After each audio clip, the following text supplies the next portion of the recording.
Hi, it's Bob Buter with Yoga Life Institute.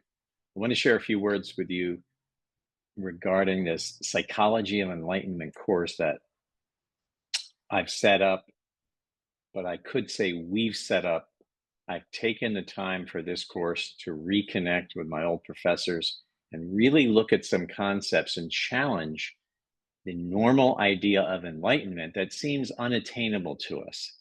And what I want to share with you are a few things that I think are a formula for success for this, where one, you want to look at the definition of enlightenment.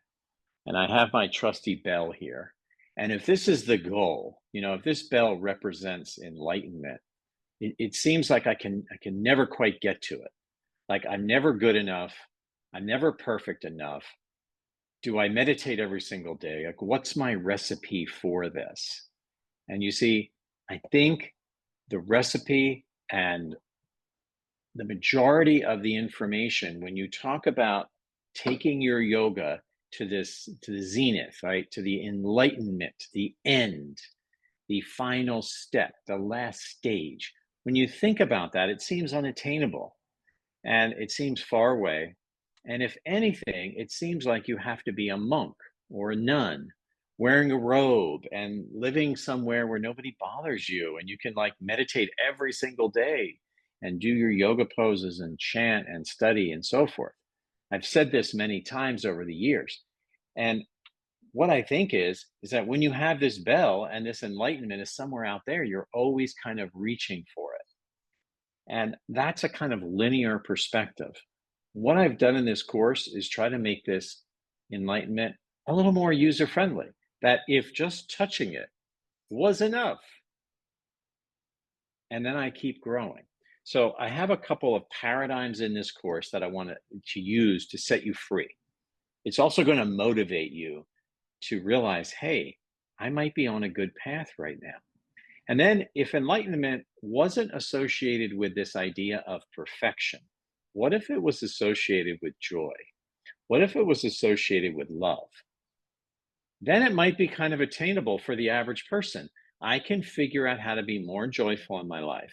So, if enlightenment weren't some sort of end goal, what if it was an evolving thing?